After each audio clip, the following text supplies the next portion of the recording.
खेसारी लाल यादव और काजल राघवानी के साथ आपने संघर्ष बनाई लिट्टी चोखा। आखिरकार आपने आशिकी में आम्रपाली दुबे को क्यों लिया, और पहले चर्चा थी कि काजल राघवानी को आप लेने वाले थे। देखिए, काजल राघवानी जी मेरी one of the favourite artist है। बहुत अच्छी आर्टिस्ट है। काजल जी के साथ ही हम लोग ये करने वाले थे फिल्म आशिकी, लेकिन हम लोग के डेट्स कुछ आगे चले गए थे, यानी 15 से 20 दिन डेट्स हम लोग के आगे चले गए, और उसी बीच में काजल जी का कमिटमेंट किसी दूसरे फिल्म के साथ था, तो यकीनन बहुत सारी चीज़ें उथल-पुथल हुई। उनका कमिटमेंट, वो किसी प्रोड्यूसर को दिया हुआ कमिटमेंट, किसी एक्टर को, प्रोडक्शन हाउस को दिया हुआ कमिटमेंट पीछे नहीं ले सकती थी, और हमें भी इसी टाइम स्पैन में सिनेमा शूट करना था।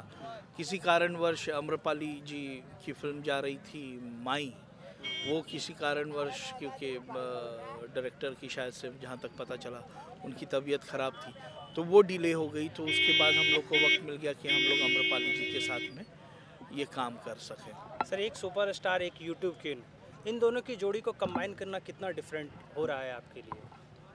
कोई डिफरेंट नहीं है। एक सुपरस्टार और यूट्यूब क्वीन के जोड़ी को दोनों मंझे हुए कलाकार है। वैसे आप किसके बारे में बोल रहे हैं? एक सुपरस्टार तो खेसारी लाल यादव, तो मैं समझ गया। काजल राघवानी जी के बारे में कह रहे हैं? आम्रपाली दुबे। अच्छा, तो आम्रपाली दुबे यूट्यूब क्वीन से ज़्यादा, जहाँ तक मैं जानता हूँ, वो एक अच्छी अभिनेत्री हैं, बहुत अच्छी आर्टिस्ट हैं, और खेसारी जी भी उतना ही स्क्रिप्ट में इन्वॉल्वमेंट रखते हैं। तो आम्रपाली जी और खेसारी जी को कंबाइन करना बहुत मुश्किल नहीं है। बहुत ही अच्छे समझदार आर्टिस्ट है दोनों, और बहुत ही समझबूझ के साथ हम लोग ये सिनेमा बना रहे हैं। और जितना मैं काम कर रहा हूँ, खेसारी जी के साथ मैं काफ़ी काम कर चुका हूँ, आम्रपाली जी के साथ मेरा एक्सपीरियंस नया है, लेकिन माइंड ब्लोइंग, कहीं पे भी ऐसी बात कभी हुई नहीं कि मुझे आउट ऑफ द वे जाकर कोई चीज़ बतानी पड़ी। वो स्क्रिप्ट में इस कदर से इन्वॉल्व्ड है, अपने लुक के लिए, अपने कैरेक्टराइजेशन के लिए, अपने कैरेक्टर ग्राफ के लिए इतना आम्रपाली जी का इन्वॉल्वमेंट है, तो बहुत अच्छा सिनेमा बन रहा है दोनों के। सर, मैसेज क्या है आशिकी के लिए? जब बॉक्स ऑफिस पे आएगी तो मैसेज क्या है? देखिए, जब टाइटल आशिकी है तो जाहिर सी बात है आशिकी तो होगी। वो आशिकी दो दिलों के बीच में हो सकती है, वो आशिकी अपने देश के प्रति हो सकती है, वो आशिकी अपने धर्म के प्रति हो सकती है, वो आशिकी कहीं ना कहीं मनगढ़ंत जो ये चीज़ें बनी हैं आज तक कि ये ऐसा करना है या वैसा नहीं करना है, उन सारी चीज़ों का मिश्रण है आशिकी। इस लोकेशन की बात की जाए कि गंगा के किनारा संगम है, कुंभ मेले की छावनी है, ये सब की लोकेशन पे शूटिंग करने की वजह खास है? मैंने पहले से ही आपको कहा कि मेरे सिनेमा में आशिकी में धर्म का समावेश बहुत हद तक ज़्यादा है, तो इसी के लिए मुझे बैकड्रॉप से कहीं ना कहीं से धर्म प्रतीत करना था। तो उसके पॉइंट ऑफ व्यू से 2 या 3 ही स्थल है, अयोध्या हुए, या फिर मान लीजिए बनारस हुए, या प्रयागराज हुआ।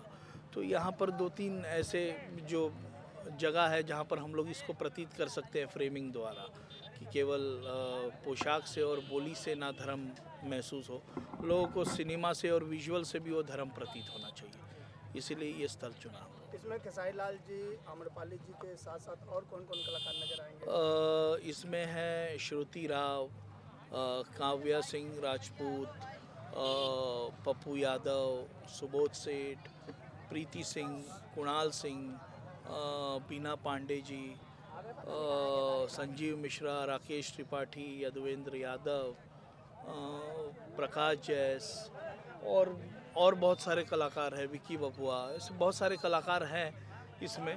कुछ किसी का नाम भूल गया होगा तो पता नहीं, लेकिन ऐसे बहुत सारे कलाकार हैं इसमें। अगला धमाका क्या होगा बाबा मोशन के बैनर तले? आप आशिकी के बाद बाबा मोशन पिक्चर्स कर रहे हैं सबका बाप अंगूठा छाप। वही एक धमाका है जिसमें दिनेश जी और अक्षरा सिंह आ रही हैं सबका बाप अंगूठा छाप में, तो वो भी एक नया पेयरिंग ही है। वो पेयरिंग बहुत कम आ चुका है, तो बस उसी पर फोकस है आशिकी के बाद बाबा मोशन पिक्चर्स का। सर, कहीं ऐसा नहीं है कि जो जोड़ियां हिट है उनको जो है अलग अलग जोड़ी में तब्दील करने वाले हैं, कि भैया जो है खेसारी जी काजल की जोड़ी, निरहुआ जी आम्रपाली जी की जोड़ी, यहाँ जो है दोनों की जोड़ी आप बिगाड़ दिए? नहीं, मैंने बिगाड़ नहीं दिया, ये मेरे ख्याल से ऑडियंस का डिमांड है। सब लोगों ने सारी जोड़ियों के साथ बहुत फिल्में देखी हैं, तो ऑडियंस की भी कहीं ना कहीं मांग है कि ये जोड़ी थोड़ा अदल बदल के भी देखा जाए, शायद से कुछ और अच्छा प्रोडक्ट निकल कर आए, या कुछ जो भी है ऑडियंस को थोड़ा जो रेगुलर पेयरिंग है उस पेयरिंग से थोड़ा हट के पेयरिंग दिखे। ऑडियंस से क्या कहना चाहेंगे सिनेमा को लेकर आशिकी? आशिकी के बारे में ऑडियंस को यही कहना चाहूँगा कि बहुत अच्छी साफ़ सुथरी फिल्म बना रहा हूँ हमेशा की तरह, एक पारिवारिक पराग पाटिल स्टाइल सिनेमा। अब मैं धीरे धीरे इसको, इस नाम को कन्वर्ट करूँगा पराग पाटिल पारिवारिक सिनेमा में। तो पारिवारिक सिनेमा है ये पराग पाटिल का, और आप देखिए, अपने पूरे परिवार के साथ देखिए, और मनोरंजन आपको ज़रूर मिलेगा आशिकी में। और आइए, सिनेमा घर तक जाइए और भोजपुरी सिनेमा का स्तर ऊपर उठाइए। यकीन मानिए, मेरे साथ में सारे मेकर्स भोजपुरी सिनेमा में सुधार ला चुके हैं, और वो सुधार दिख रहा है। आप सिनेमा घर तक जाइए, और यूट्यूब पर फिल्में तभी देखिए जब यूट्यूब पे ये रिलीज़ हो, उसके पहले पायरेटेड फिल्में ना देखें। सिनेमा घर के लिए हम लोग फिल्में बनाते हैं, प्लीज़ सिनेमा घरों में जाइए और देखिए। Thank you.